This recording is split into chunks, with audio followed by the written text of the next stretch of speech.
Bonjour à tous. Aujourd'hui, on est samedi 23 mai 2026 et notre cher ami, notre frère, le professeur Marandi, est avec nous. Ravi de vous revoir. Bonjour Nima. Merci beaucoup de m'avoir invité. C'est un vrai plaisir d'être dans votre émission. Alors, dites-nous un peu ce qui se passe à Téhéran. Hier soir, tout le monde parlait de deux délégations. D'abord, celle du responsable pakistanais, le chef de l'armée du Pakistan, Asim Munir. Il était à Téhéran pour négocier, pour discuter avec des responsables iraniens. Et puis, on a appris qu'une délégation qatari s'était aussi rendue en Iran et qu'elle faisait son travail. Je ne sais pas s'il représente les pays du Conseil de coopération du Golfe ou s'il porte un message différent pour les responsables iraniens. Qu'est-ce qui se passait exactement hier soir?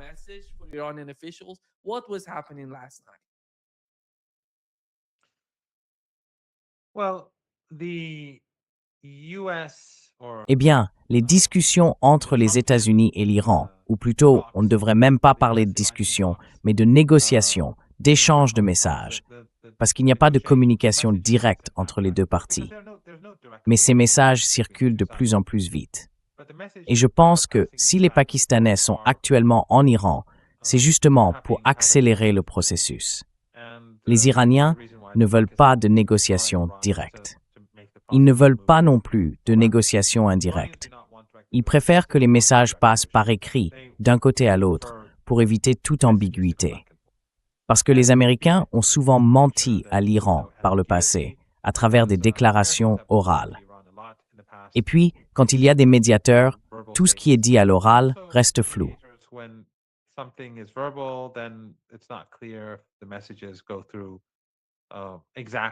Les messages passent exactement comme ils le doivent. Donc, les Iraniens veulent que tout soit mis par écrit. Je pense que les échanges de textes vont et viennent à un rythme plus rapide. Enfin, je ne peux pas dire beaucoup plus rapide, mais sans doute un peu plus qu'avant. Les Qataris, eux, ne sont pas des médiateurs. Je ne connais pas les détails du voyage, mais ils sont venus, ils sont repartis, et ça avait probablement un lien avec les négociations. Mais au fond, à la fin de la journée, tout ça, c'est entre l'Iran et les États-Unis. Et la seule chose qui compte, c'est ce qu'il y a dans les messages, ceux envoyés par les Iraniens et ceux envoyés par les Américains. D'après ce que je comprends, il y a une certaine flexibilité du côté américain.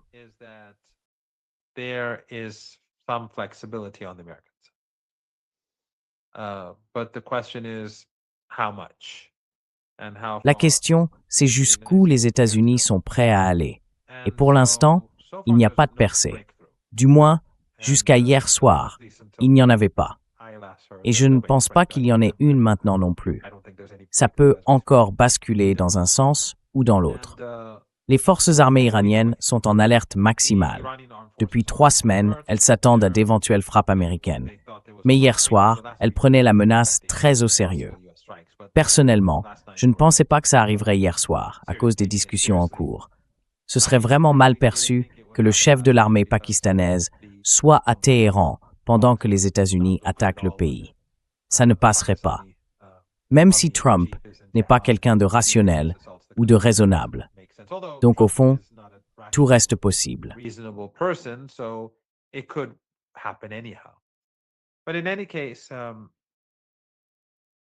Mais en tout cas, il faudra voir comment tout ça évolue. Je pense qu'il y a une possibilité d'accord, mais je crois aussi que le risque d'une nouvelle attaque contre l'Iran est assez élevé. Ça peut aller dans un sens comme dans l'autre. Les Iraniens ne vont pas se montrer très flexibles. Et c'est évident pourquoi. Ils ont gagné la guerre. Et ce n'est pas eux qui l'ont commencé. Et dans cette guerre d'usure menée par les États-Unis, ce sont les Américains qui souffrent le plus. L'économie mondiale et les États-Unis souffrent plus que l'Iran. Sur le long terme, je veux dire, c'est eux qui en pâtissent davantage. La crise mondiale est sur le point de frapper très fort. Ils n'ont plus beaucoup de temps. Les Iraniens, eux, peuvent attendre plus longtemps.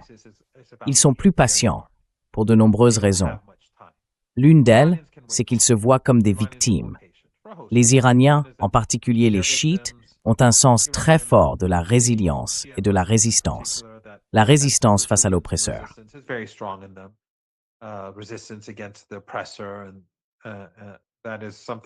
Et ça, c'est quelque chose de très profond dans la culture iranienne. Et bien sûr, ce n'est pas nous qui avons commencé la guerre. Et ça renforce ce sentiment de résilience. Les Américains ont commis une erreur au tout début du conflit. Ils n'ont pas imposé le blocus des ports iraniens dès le premier jour.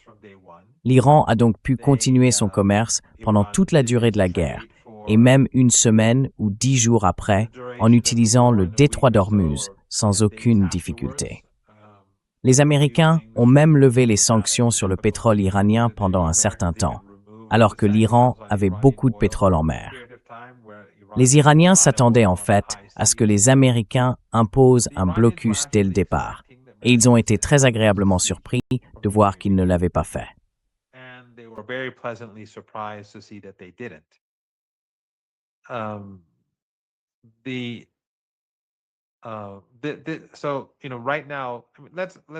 Alors, vous savez, en ce moment, regardons un peu les évaluations occidentales. Il y a environ un mois, les Américains disaient que les Iraniens pouvaient supporter ça pendant, disons, 4 mois. Je ne sais pas si c'est exact. D'après les renseignements américains rapportés par le Washington Post et le Wall Street Journal, les capacités iraniennes en matière de missiles, de drones et de défense sont bien meilleures et bien plus importantes qu'on ne le pensait au départ. Eh bien, c'est ce que nous disons depuis le début. Mais quand c'est nous qui le disons, c'est de la propagande. Quand eux le reconnaissent après des semaines de retard, c'est une information. Et même là, c'est encore en dessous de la réalité. Les Iraniens sont aujourd'hui plus préparés, militairement, qu'ils ne l'étaient avant la guerre. L'économie, elle, va clairement plus mal, la vie est plus difficile et l'inflation est plus élevée.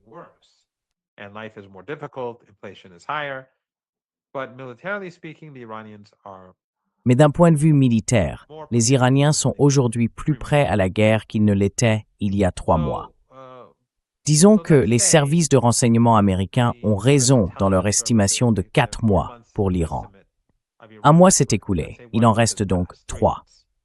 D'après ce qu'on entend des économistes et des experts des marchés de l'énergie, la véritable crise, celle où la situation commence vraiment à se dégrader pour l'économie mondiale, n'est plus qu'à quelques semaines, pas à 3 mois. Donc, si c'est une question d'attente, les Iraniens peuvent tenir plus longtemps que les États-Unis. Si les Américains avaient lancé le siège dès le premier jour, disons, si on admet cette hypothèse des 4 mois, même si, personnellement, je ne pense pas que ce soit 4 mois, je pense que l'Iran peut attendre bien plus longtemps. Mais admettons, 4 mois.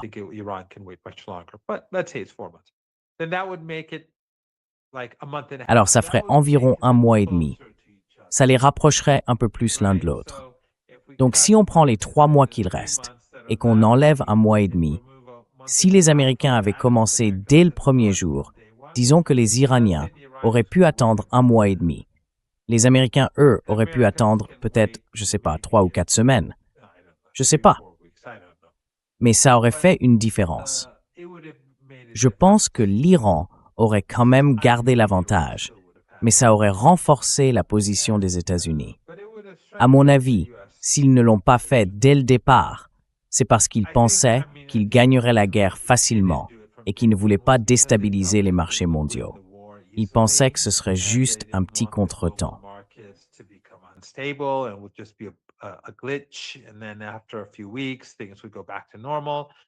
Et puis, après quelques semaines, les choses seraient revenues à la normale.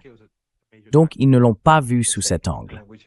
Mais je pense que c'était une erreur tactique majeure et qu'elle n'est pas réversible. Il est trop tard. Mais encore une fois, je souligne que même s'il l'avait fait, l'Iran aurait quand même l'avantage à mon avis.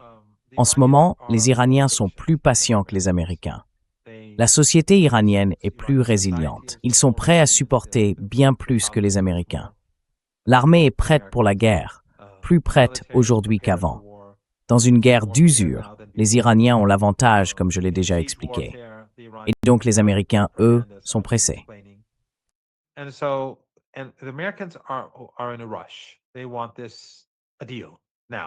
Ils veulent cet accord maintenant. Et c'est évident pourquoi ils sont pressés. C'est à cause de la crise économique mondiale. Les Iraniens, eux, ne sont pas pressés.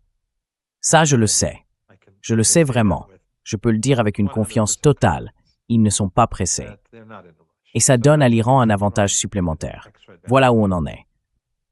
Je ne sais pas s'il y aura un accord, parce que les Américains vont... Enfin, je ne pense pas qu'il y aura un accord global. S'il y en a un, ce sera probablement quelque chose comme le cessez-le-feu qu'on a eu, mais peut-être à plus grande échelle. Mais je ne crois pas qu'on aura un accord global.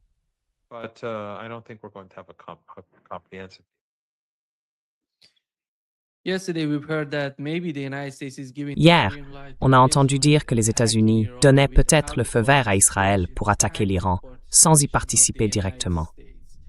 Alors la réponse de l'Iran ne peut pas être d'attaquer, vous savez, les pays du CCG, puisque c'est Israël qui attaque l'Iran.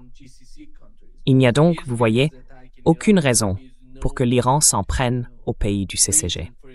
Quelle est cette logique? Quelle est votre compréhension de tout ça?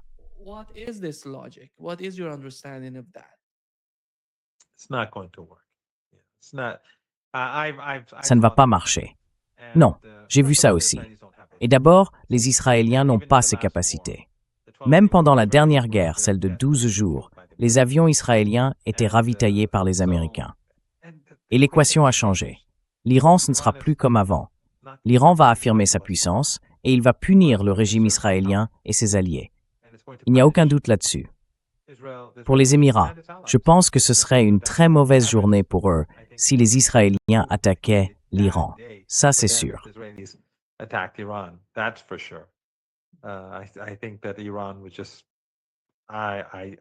Je pense que l'Iran, enfin, si ça arrive, franchement, je n'aimerais vraiment pas être à leur place. Si une guerre éclate, je n'aimerais pas être dans aucun de ces pays, mais surtout pas aux Émirats. Tout ça, c'est juste des vœux pieux du côté des Américains. Les Iraniens ce sera la grande guerre. Ce sera plus important que la précédente. Et ça va se terminer d'une manière ou d'une autre.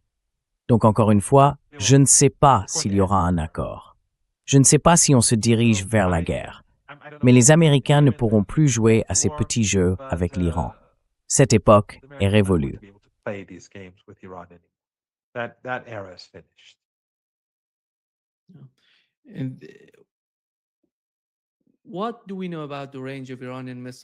Qu'est-ce qu'on sait vraiment de la portée des missiles iraniens?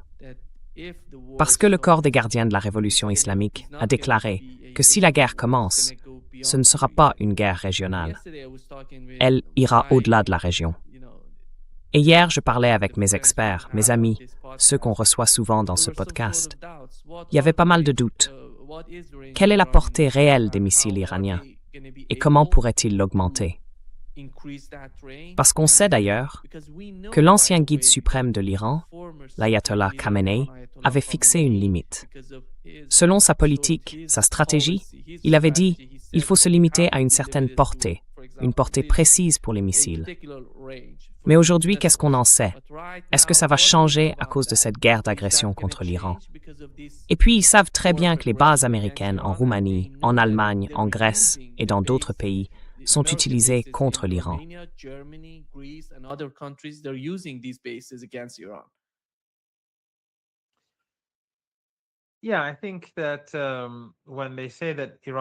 Oui, je pense que quand ils disent que l'Iran va répondre au-delà, que cette réponse ira au-delà de la région, je crois que ça va clairement se produire. Et je ne sais pas si l'Iran ira jusqu'à frapper Diego Garcia ou quelque chose de ce genre. Je veux dire, dans ces endroits éloignés, les Américains sont beaucoup plus vulnérables parce que leurs installations ne sont pas bien protégées. Elles sont exposées à découvert. Donc, si l'Iran lançait quelques missiles sur une zone lointaine, ça pourrait causer beaucoup de dégâts aux États-Unis. Mais il faut aussi dire que les alliés de l'Iran dans la région sont aujourd'hui bien mieux préparés. Le Yémen est prêt pour la guerre, et la résistance irakienne est disposée et prête à aller beaucoup plus loin que la dernière fois. Et comme je l'ai dit, les capacités militaires iraniennes sont bien plus fortes qu'il y a 3 mois. Ce sera donc dévastateur Et ça ne tournera pas en faveur des États-Unis, ni du régime israélien, ni de leurs alliés régionaux.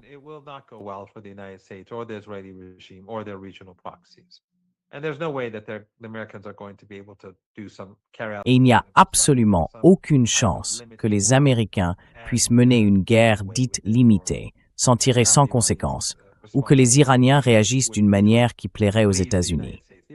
Les Iraniens riposteront d'une façon qui servira leurs propres intérêts.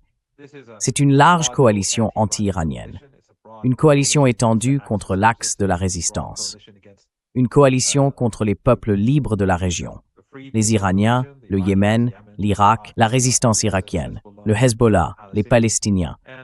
Et l'Iran y fera face, à l'échelle régionale comme au-delà.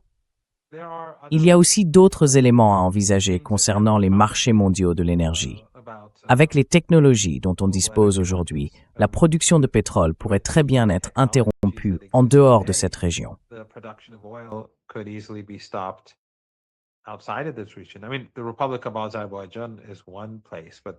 Je veux dire, la République d'Azerbaïdjan, c'est un endroit, mais c'est plus proche de chez nous. On peut aussi imaginer des lieux qui sont sous occupation américaine ou pris en otage par les États-Unis, ou encore la Libye ou d'autres pays où les États-Unis, l'Occident, ont des intérêts majeurs qui pourraient être visés.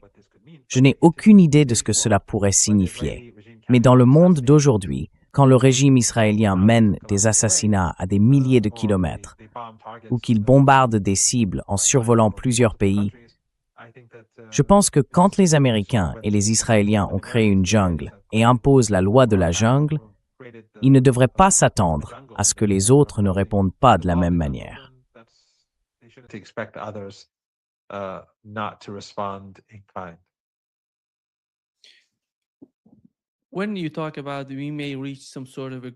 Quand vous dites qu'on pourrait parvenir à une sorte d'accord, de quel type d'accord parle-t-on exactement? Est-ce un document qui fixerait les conditions préalables pour la prochaine série de négociations? Qu'est-ce que c'est au juste? Parce que beaucoup de gens affirment qu'il n'y a pas de négociations en cours. Il n'y a pas de discussion active entre les deux parties. On a le Pakistan qui joue les intermédiaires, qui transmet les messages américains aux Iraniens, puis les messages iraniens aux Américains. Qu'est-ce que c'est que ce processus? Et qu'est-ce qu'on en sait concrètement? Imaginons qu'ils parviennent à un résultat positif. Ce résultat positif, ce serait quoi exactement?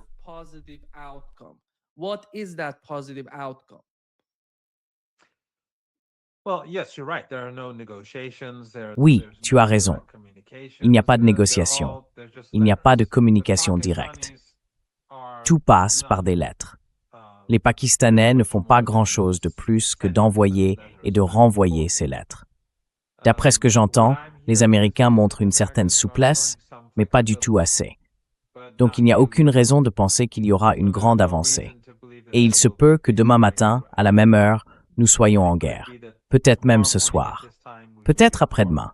Après tout, c'est un week-end de 3 jours, et ils aiment bien commencer les guerres pendant les week-ends.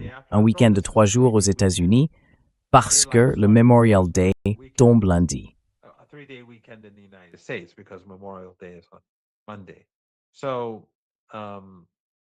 Alors, peut-être que, vous savez, c'est le moment où, enfin, on sait bien que les États-Unis adorent mener des guerres tout en négociant. Ils espèrent, comme à chaque fois, je veux dire, quand ils ont lancé la guerre de 12 jours, ils étaient en train de négocier avec l'Iran. Et ces négociations, en fin de compte, n'étaient qu'un prétexte. Ils voulaient simplement faire croire aux Iraniens qu'il n'y aurait pas de guerre. Puis, avant cette guerre-ci, on négociait aussi, et il y avait des avancées. Le ministre des Affaires étrangères d'Oman est même allé aux États-Unis pour dire qu'il y avait des progrès significatifs. Et ensuite, ils ont lancé la guerre. Et après la guerre, on a eu le cessez-le-feu.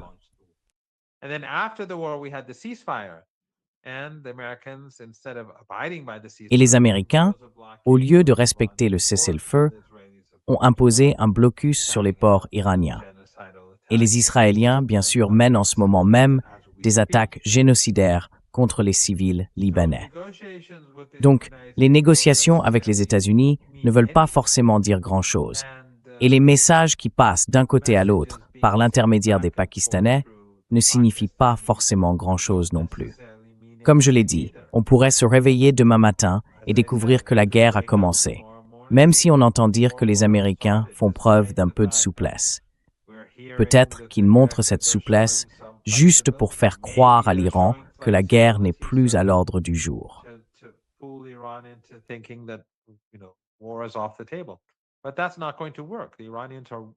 Mais ça va pas marcher. Les Iraniens sont totalement prêts pour la guerre. Et leur hypothèse de travail, c'est qu'il y aura une guerre. C'est ça leur point de départ. Pour eux, la guerre, c'est acquis. Alors si les négociations avancent, tant mieux. Mais eux, ils se préparent à la guerre. Et s'il doit y avoir un accord, les Iraniens ne seront pas très flexibles. Pourquoi? Parce qu'ils ont gagné la guerre. Ce sont les victimes, et ils ont l'avantage. Et dans cette guerre d'usure, les Américains ont utilisé une arme à double tranchant. Oui, ils ont assiégé l'Iran, mais ils ont aussi, depuis presque 3 mois, assiégé l'économie mondiale.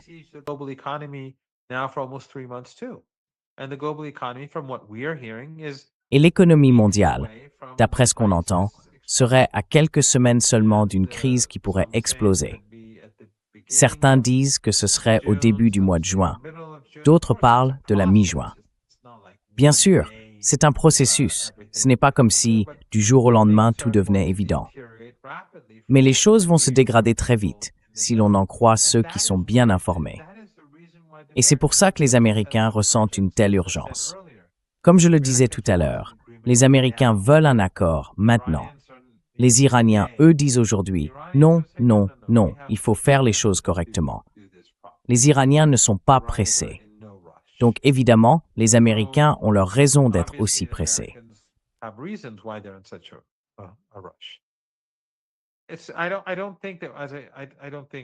Je ne pense pas qu'il y aura un accord global, mais il pourrait y avoir un accord partiel. Et il y a des domaines où l'Iran peut faire preuve de souplesse sans pour autant renoncer à ses principes. L'Iran ne va pas abandonner l'enrichissement nucléaire. Il n'acceptera pas, disons, une longue période pendant laquelle il ne pourrait pas enrichir d'uranium ou quelque chose de ce genre. Il ne renoncera pas non plus au contrôle du détroit d'Ormuz. Il ne renoncera pas à sa souveraineté. Il ne renoncera pas à ses demandes de réparation, ni à la levée des sanctions. Mais il y a quand même certaines façons dont je peux imaginer qu'il fasse preuve de flexibilité. Par exemple, l'Iran pourrait percevoir des droits ou recevoir des frais pour le passage dans le détroit d'Ormuz.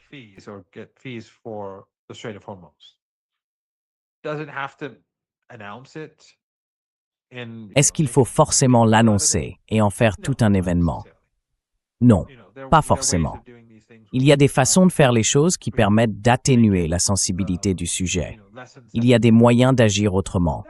Mais encore une fois, au bout du compte, ce sont les Américains qui vont devoir faire les concessions, pas les Iraniens.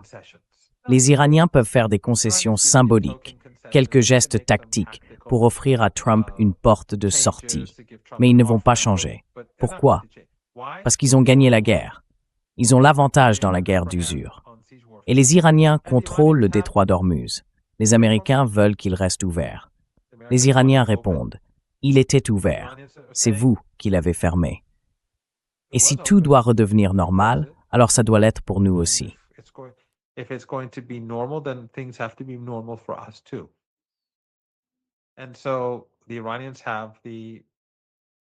Donc, les Iraniens ont le pouvoir. C'est eux qui tiennent les cartes. Et le peuple iranien est patient. Beaucoup de gens ont de grandes attentes en Iran. Le gouvernement doit en tenir compte. Certaines attentes sont à mon avis irréalistes. Il y a des gens, vous savez, qui réclament une reddition sans condition ou quelque chose du genre de la part des Américains. Mais malgré tout, il est important que le gouvernement montre qu'il a su, je n'aime pas dire encaisser, mais qu'il a su saisir cette occasion pour changer la donne. Et je suis convaincu qu'ils y parviendront. Mais encore une fois, si j'étais un joueur, et Dieu merci, je ne le suis pas, je ne parierais pas sur un accord.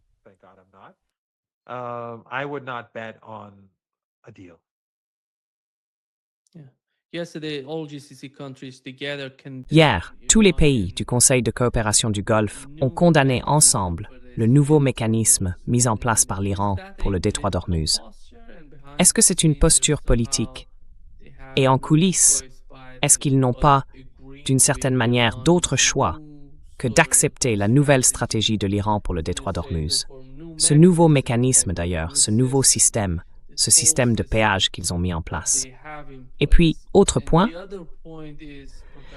hier soir, on sait que la délégation bahreïnie était à Téhéran. Quelle en était la principale raison? Est-ce une forme de communication entre l'Iran et les pays du CCG?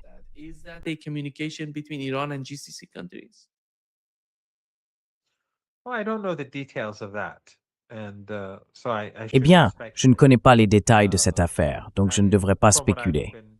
D'après ce que j'ai lu, pas ce qu'on m'a dit, mais ce que j'ai lu, cela concerne les négociations. Mais pour ce qui est de savoir s'ils... Enfin, je n'ai rien lu qui dise qu'ils représentent quelque chose de plus large. Je veux dire, les 5 pays qui ont aidé les Américains à attaquer l'Iran, il y a aujourd'hui de profondes divergences entre eux. Et bon, ils peuvent condamner autant qu'ils veulent. Ils pensaient pouvoir agir en toute impunité. Ils étaient aux côtés des Américains. Ils ont facilité la guerre. Ils ont financé la guerre. Ils ont tué notre peuple.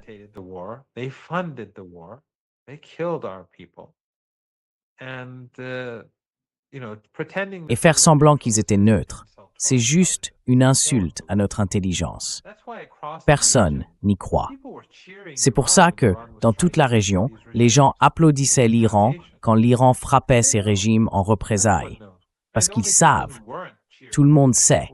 Et les seuls qui n'applaudissaient pas, c'étaient les wahhabites, les salafistes et les takfiris, tous ceux qui sont payés et d'autres encore qui touchent de l'argent. Sinon tout le monde, les gens applaudissaient. Pourquoi? Parce qu'ils savent très bien qui sont ces régimes, où ils se situent et ce qu'ils valent. Chacun est pire que l'autre, comme on dit en persan. L'un est pire que le suivant, ou peu importe comment on le traduit.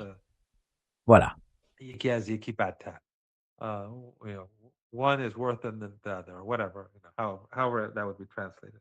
So, they can complain all they want, but the status. Ils peuvent se plaindre autant qu'ils veulent, mais le commerce des hydrocarbures ne reviendra jamais à ce qu'il était avant.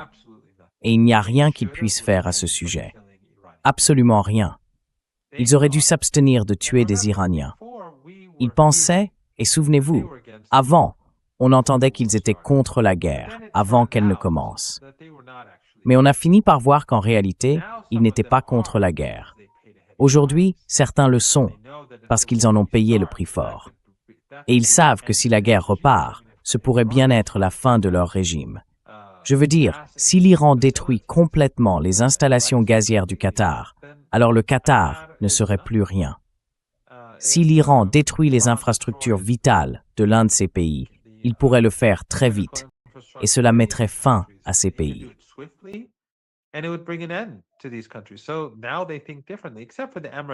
Alors maintenant, ils pensent différemment, sauf les Émirats, dont le dirigeant est clairement dans le camp de Netanyahou. Et en fait, c'est une bonne chose pour l'Iran, parce que plus ils sont associés à Israël, plus l'Iran devient populaire.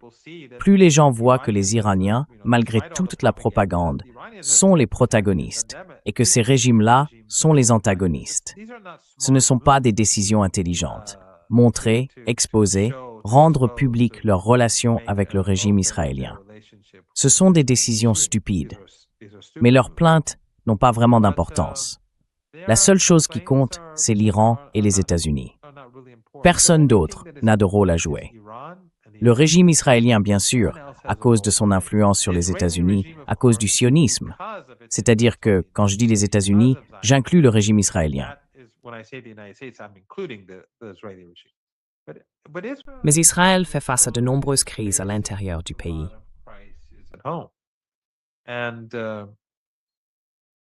Et les problèmes du régime, les crises internes, les difficultés de Netanyahou, tout ça ne fait que s'aggraver.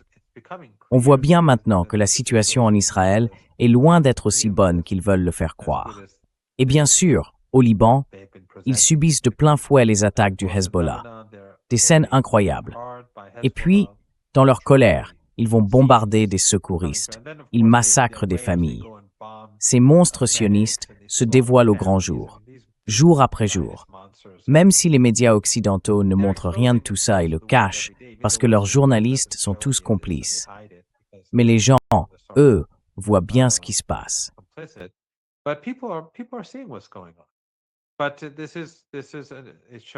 Mais tout ça, ça montre le régime tel qu'il est. Ça le rend encore plus méprisé, plus détesté, bien sûr.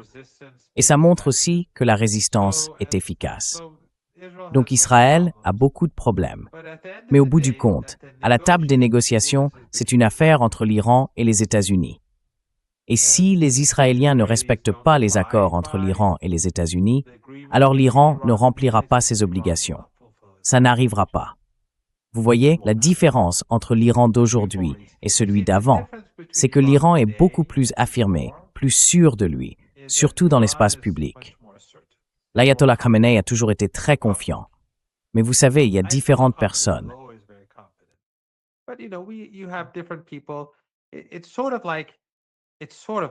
C'est un peu comme quand il fait très froid et que quelqu'un veut aller dans la piscine ou dans l'eau. Il met juste un orteil, puis il le retire aussitôt. Mais une fois qu'on saute dans la piscine, eh bien, on y est. Les Iraniens ont toujours vécu sous la menace de la guerre. Maintenant, nous sommes en guerre et les Iraniens se disent « Eh bien, on s'en sort bien mieux que prévu ». Beaucoup, bien sûr, s'attendaient à la victoire. Moi, j'ai toujours pensé que notre résistance finirait par l'emporter, tout comme j'ai toujours cru que le Hezbollah s'en sortirait bien sur le champ de bataille. Et quand on disait que le Hezbollah était gravement affaibli, j'ai toujours rejeté cette idée.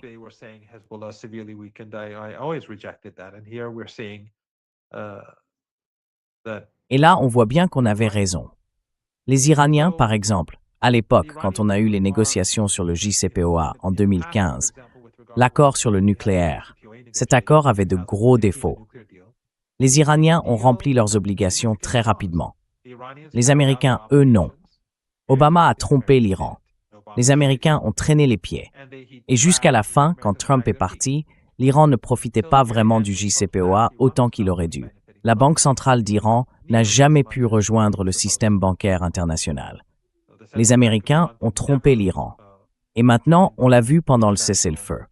Quand les Israéliens ont dit, enfin, quand Netanyahou, pour faire échouer le cessez-le-feu, a bombardé massivement le Liban et massacré des centaines d'innocents juste pour saboter le cessez-le-feu.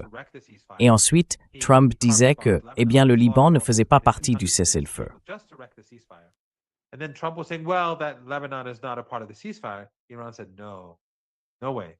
L'Iran a dit « Non, pas question. Ça fait partie du cessez-le-feu. C'est ce qu'on avait convenu, et vous n'allez pas vous en tirer comme ça. On n'ouvrira pas le détroit d'Ormuz aux navires de ces pays-là. » Voilà la différence. En 2015, quand l'autre camp ne respectait pas sa part du marché, les Iraniens faisaient preuve de patience. Cette fois, ils disent clairement « Fini tout ça.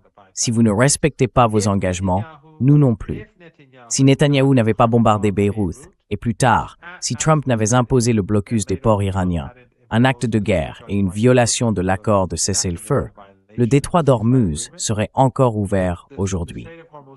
La crise économique mondiale, telle qu'elle se développe, n'existerait pas. Elle aurait été bien plus limitée, plus facile à gérer. La guerre aurait eu un impact énorme.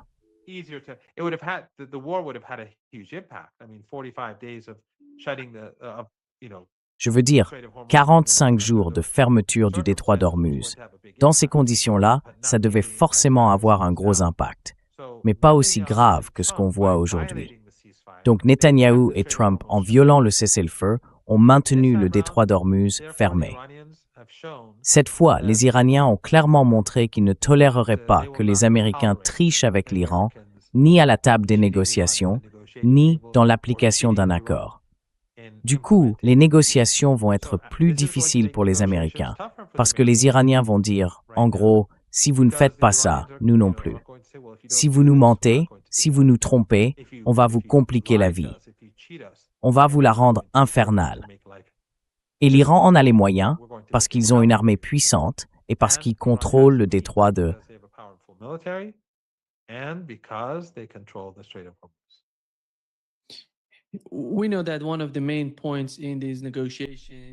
On sait que l'un des points principaux de ces négociations, c'est la question des réparations de guerre. Avec toute la dévastation qui a eu lieu depuis le début du conflit, cette guerre d'agression contre l'Iran, c'est un sujet central. Alors comment l'Iran perçoit-il les pays du CCG et leur participation à cette guerre? Comment vont-ils être tenus pour responsables? Parce qu'il y a eu des destructions massives, des installations iraniennes détruites, des vies iraniennes perdues. Tout ce que les États-Unis et Israël ont fait à l'Iran fait aussi partie de leur responsabilité. Comment tout cela va-t-il être communiqué entre l'Iran et les pays du CCG? Well, Iran will demand reparations. Eh bien, l'Iran va exiger des réparations, d'une manière ou d'une autre. L'Iran obtiendra ces réparations, peu importe qui paie. Et ces réparations incluront le Liban. Le Liban devra être reconstruit et le régime israélien devra partir. Sans cela, il n'y aura pas d'accord. Tant que le blocus du détroit d'Ormuz ne sera pas levé, tant que les États-Unis ne retireront pas leurs forces, tant que le régime israélien ne mettra pas fin au génocide à Gaza et ne se retirera pas du Liban, il n'y aura pas de paix. Les réparations font donc partie de tout cela. La souveraineté de l'Iran en fait partie aussi, tout comme la paix dans la région. Tous ces éléments feront partie des négociations. Mais l'Iran ne va pas pardonner ni oublier. Ça n'arrivera pas. Iran is not going to forgive and forget. That's not happening.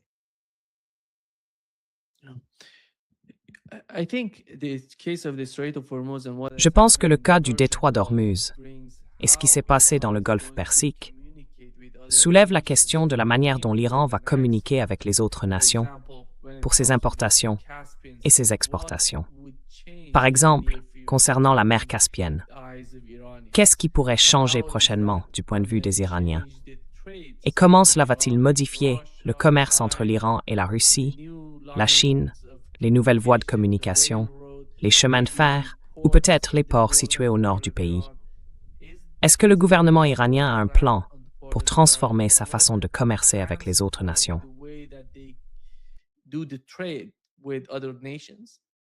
Oh, I think there's going to be a sea change. I think that Oh, je pense qu'on va assister à un vrai tournant. Le corridor nord-sud entre l'Iran et la Russie va devenir une priorité absolue. L'initiative des nouvelles routes de la soie, ce réseau qui relie l'Iran à l'Asie centrale et à la Chine, ou encore via le Pakistan et en théorie l'Afghanistan, tout ça va devenir non seulement une priorité pour l'Iran, mais pour tout le monde.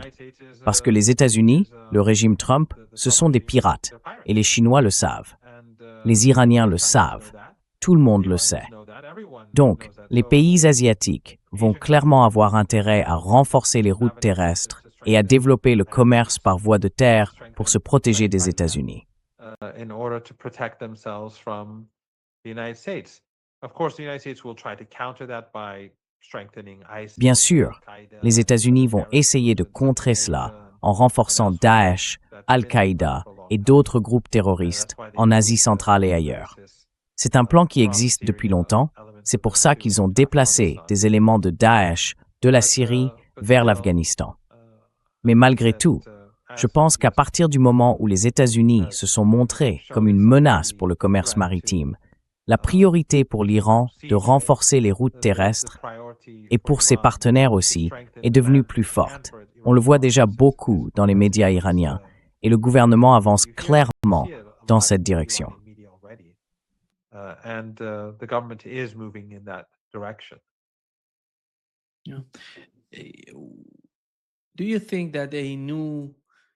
Pensez-vous qu'une nouvelle architecture de sécurité est en train de se mettre en place à l'échelle de l'Eurasie?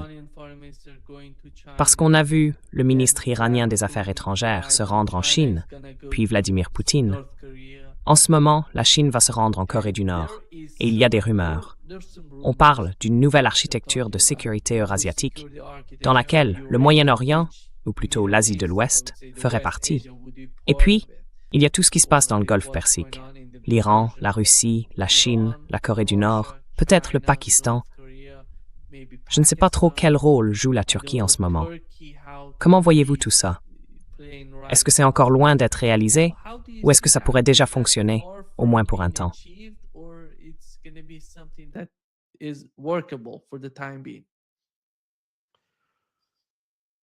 It's difficult to say, at least for our C'est part of the world. difficile à dire, du moins pour notre région du monde. Je veux dire, le Pakistan et la Turquie sont très proches de Trump. Et la Turquie, bien sûr, fait partie de l'OTAN, donc ses intérêts vont dans le même sens que ceux de Trump. Le gouvernement pakistanais entretient de bonnes relations avec la Chine, mais on connaît la politique intérieure du Pakistan, donc il reste proche des États-Unis. Les pays du Golfe Persique, eux, sont liés aux États-Unis. La Jordanie joue un rôle très malsain dans toutes ces guerres. Je veux dire, c'est franchement un instrument, oui, tout simplement un instrument de la CIA et du Mossad dans notre région. Que ce soit dans les guerres sales, les guerres contre l'Iran, ou disons tout ce dont les Israéliens ont besoin, ils l'obtiennent du régime jordanien.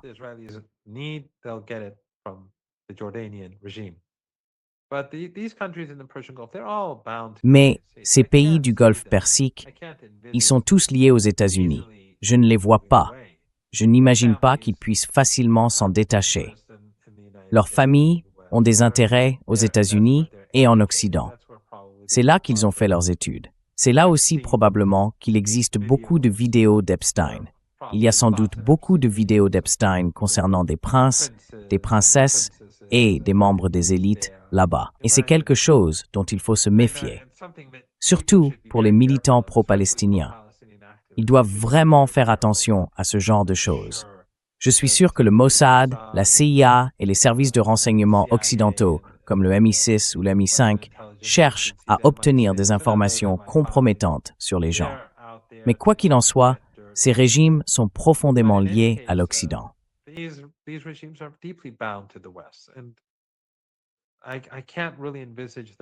je ne peux pas vraiment les imaginer. Je peux comprendre qu'ils cherchent à améliorer leurs relations avec la Chine, avec la Russie, avec l'Iran, mais jusqu'à un certain point, seulement jusqu'à un certain point. Je ne les vois pas aller plus loin, parce qu'ils sont des relais, ils sont liés à l'Occident. Donc, à moins qu'il y ait un bouleversement, un vrai changement, ce qui est tout à fait possible, surtout en cas de guerre, alors là, oui, ça changerait complètement la donne. Mais je crois vraiment qu'on se dirige vers un changement, que ça plaise ou non. L'équilibre des forces, cette guerre a bouleversé l'équilibre mondial des puissances. Et encore une fois, si on revient à ce qu'a écrit Robert Kagan, je pense que ce n'est pas une opinion marginale.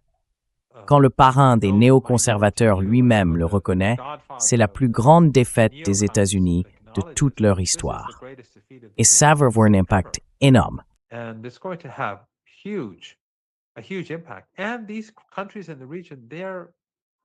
Et ces pays de la région, leur importance a beaucoup diminué.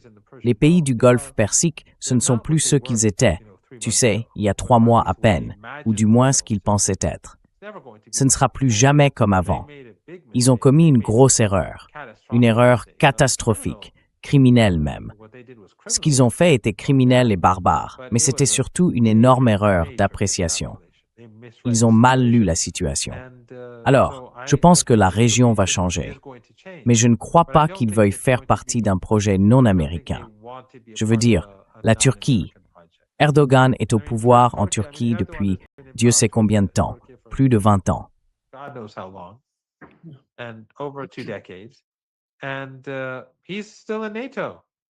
Et il est toujours dans l'OTAN. Il n'a pas bougé, et il continue d'envoyer, de transporter du pétrole vers Netanyahou tout au long du génocide, tout au long des guerres. Il ne faut pas être naïf à ce sujet. Ça ne remet pas en cause le peuple turc. Parfois, certains de mes amis turcs me demandent « Pourquoi es-tu si critique envers la Turquie ?» Je ne suis pas critique envers la Turquie. Enfin, on m'a dit par un non-koweïtien, un occidental vivant au Koweït, que pendant la guerre, les Koweïtiens encourageaient l'Iran. Pas une petite minorité, non. Les Koweïtiens, d'après lui, soutenaient les Iraniens. Bon, ce qu'il m'a dit repose sur sa propre expérience. Il est au Koweït, ou du moins il y était.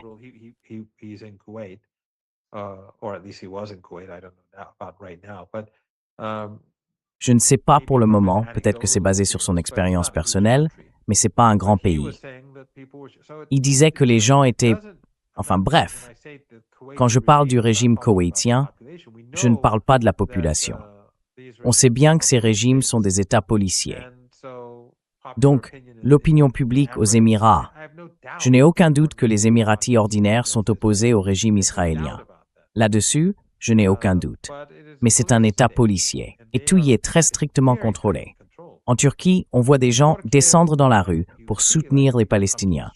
Les gens sont mécontents des relations commerciales. Mais la Turquie reste dans l'OTAN.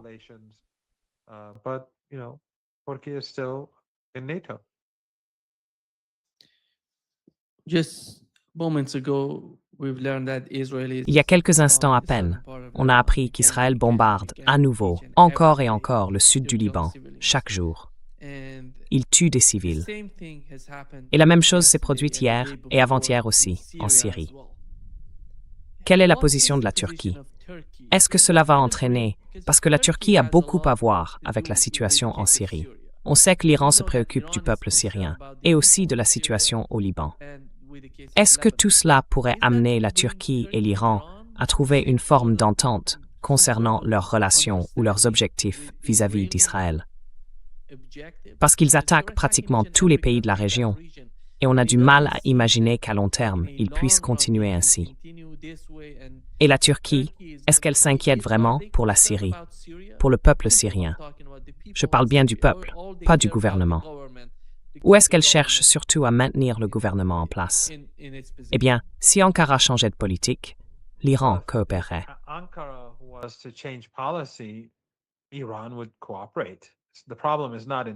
Le problème ne vient pas de Téhéran, il vient d'Ankara. Donc oui, ils sont inquiets, mais ils restent liés à l'Occident.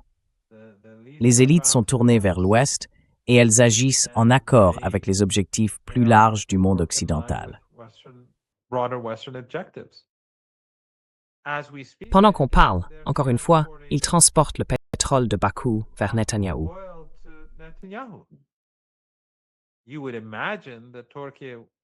On pourrait penser que la Turquie aurait rompu ses relations au cours des 2 dernières années et demie, même les relations politiques. Mais elle a refusé de le faire. L'Iran l'y a encouragé et elle a refusé. Et vous savez, quand des pays de notre région refusent de faire ce genre de choses, ça rend beaucoup plus difficile de convaincre les pays en dehors de la région, en Afrique, en Amérique latine ou en Asie, d'en faire autant. Il faut d'abord le faire soi-même. Mais aucun de ces pays n'a bougé. La Syrie, avec la montée de Daesh et les attaques d'Al-Qaïda sur son territoire, c'est exactement ce que l'Iran et le Hezbollah disaient qu'il arriverait. Est-ce que quelqu'un devrait vraiment être surpris que Jolani obéisse aux États-Unis?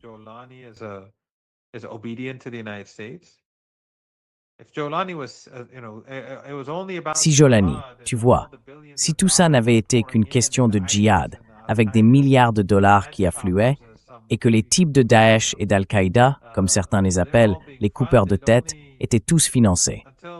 Eh bien, jusqu'à maintenant, où est cet argent? Où est le soutien? Pourquoi ne continue-t-il pas à financer ces groupes pour qu'ils reprennent le sud de la Syrie? Pendant que le Hezbollah se bat, c'est pourtant le meilleur moment pour les Syriens de se battre pour leur territoire. Parce que les Israéliens seraient débordés. Ils ne peuvent pas vaincre le Hezbollah. Et si les Syriens, qui sont un pays bien plus grand, ouvraient un front, alors là, les Israéliens seraient dans une très mauvaise posture. Mais ils ne vont pas le faire. Ce n'a jamais été le plan.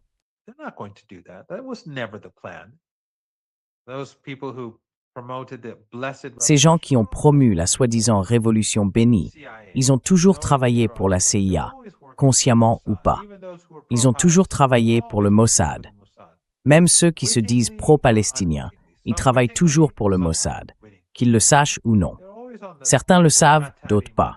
Ils sont toujours financés par l'argent du Qatar et tout le reste. On le savait tous. Ça n'a jamais eu quoi que ce soit à voir avec Assad. Ils aimaient le présenter comme ça pour brouiller les pistes. Depuis le tout début, c'était clair de quoi il s'agissait. C'était pour briser l'axe de la résistance, afin que les Israéliens puissent vaincre les Palestiniens et qu'ils puissent poursuivre plus facilement leur politique expansionniste. have more ease in its expansionist policies. If they S'ils étaient sincères, ils devraient défendre leur territoire maintenant. defend their territory now. They were all about jihad, whatever that means, and of course. Ils jihad parlaient for us is tous very du different from djihad, jihad quoi que ça of veuille dire. ISIS and Al-Qaeda. Et bien sûr, le djihad pour nous, c'est très différent du djihad des terroristes de Daesh et d'Al-Qaïda soutenus par la CIA.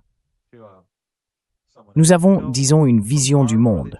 Vous voyez, pour nous, je disais justement l'autre jour à quelqu'un, d'un point de vue religieux et idéologique, si les Juifs en Israël étaient à Gaza et que les Palestiniens contrôlaient la Palestine, et qu'ils faisaient aux Juifs de Gaza ce que les sionistes font aujourd'hui aux Palestiniens, la politique de l'Iran serait de soutenir les Juifs de Gaza, exactement comme aujourd'hui. Pourquoi? Parce que c'est la position morale à adopter. Et soutenir l'Empire, ou travailler à renforcer l'Empire, à promouvoir les politiques de l'Empire, c'est immoral. Pushing the policies of the empire are immoral. Iran's support for the Syrians was because it knew Le soutien de l'Iran aux Syriens venait du fait qu'il savait que Daesh et Al-Qaïda servaient les intérêts des États-Unis, au détriment du peuple palestinien et des populations de toute la région. Mais si, aujourd'hui, Jolani décidait de changer de politique et disait « Je vais défendre mon territoire », le premier pays à venir à son aide serait l'Iran. Ce serait le Hezbollah qui enverrait ses conseillers pour l'aider. Ce serait la résistance en Irak qui se porterait volontaire. Et personne d'autre ne l'aiderait, j'en suis certain. Tous ces milliards de dollars qui ont afflué pour créer cette sale guerre et détruire la Syrie, rien de tout cela ne reviendra. De la même façon qu'ils ne reçoivent plus rien aujourd'hui, ils n'en recevront pas davantage demain.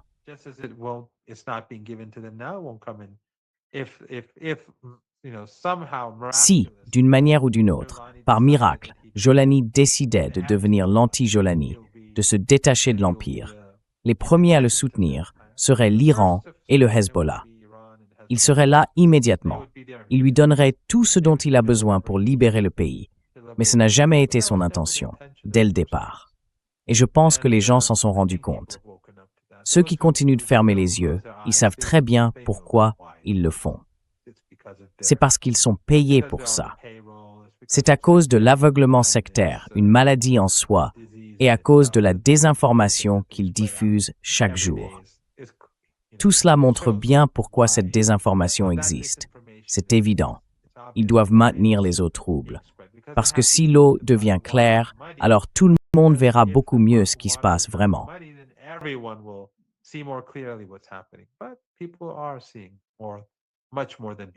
Mais les gens voient beaucoup plus de choses qu'avant. C'est dans son intérêt de rejoindre l'Iran, mais c'est à Ankara de prendre cette décision. Si Ankara avait rejoint l'Iran, ou si elle le faisait aujourd'hui, ce serait catastrophique pour le régime israélien. Mais ça n'arrivera pas sous son autorité. Pardon, je vous ai interrompu. C'est quelque chose que je n'ai jamais compris. Pourquoi?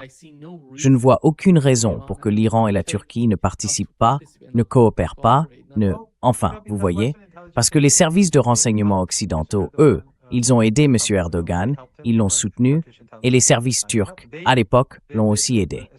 Le mouvement islamique en Turquie, sous Necmettin Erbakan, c'était tout autre chose.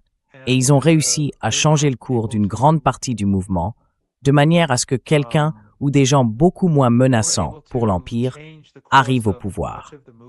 Mais si le premier, si quelqu'un comme Necmettin Erbakan avait pu prendre le pouvoir et qu'il a été renversé par un coup d'État, mais s'il avait pu, ou si quelqu'un comme lui avait pu accéder au pouvoir en Turquie, on aurait aujourd'hui une Turquie très différente.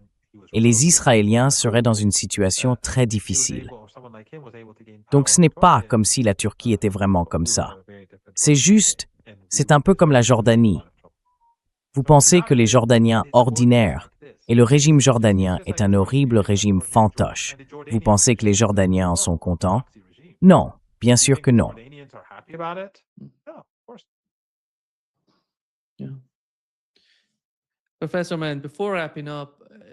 Professeur Marandi, avant de conclure, on a appris ces 2 derniers jours que plus de 36 pétroliers traversent le détroit d'Ormuz? Quels sont les pays qui font passer leurs navires par ce détroit? Est-ce qu'ils paient directement à l'Iran? Est-ce qu'il y a une communication entre eux? Comment fonctionne le système de paiement? Est-ce que c'est en rials iraniens, en yuan chinois ou dans une autre monnaie? Comment tout cela s'organise? They all pay, and there are different means. Ils paient tous, et il y a plusieurs façons de le faire. Ça peut se faire de différentes manières. Il n'y a pas une seule méthode, mais tous viennent de pays qui ne montrent pas d'hostilité envers l'Iran. C'est ça le point essentiel. Rappelez-vous, comme je l'ai dit à plusieurs reprises, l'Iran n'a jamais, à aucun moment, fermé le détroit d'Ormuz. Jamais. Seuls les pays hostiles à l'Iran, ceux qui ont aidé les États-Unis à tuer des enfants iraniens à Minab, à assassiner notre dirigeant, à bombarder des gymnases où des filles jouaient au volleyball et où elles ont toutes été massacrées. Je crois que c'était dans une ville du sud de l'Iran. L'Ar, peut-être, je ne suis pas sûr.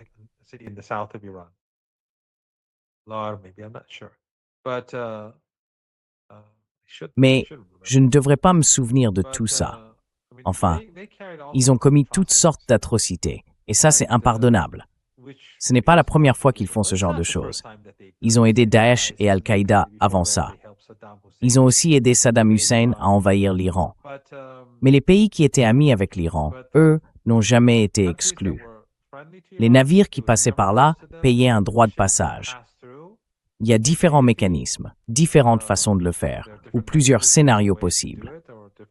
Il y a plusieurs manières de payer cette redevance. Et puis il y a des pays qui entretiennent une sorte de relation amicale avec l'Iran. Ils ne sont pas impliqués dans la guerre. Les marchandises pouvaient venir, par exemple, de 5 pays différents, dans certains cas. Elles ont été achetées, mais elles sont restées bloquées dans le golfe Persique. Vous voyez, ils facilitent maintenant leur départ.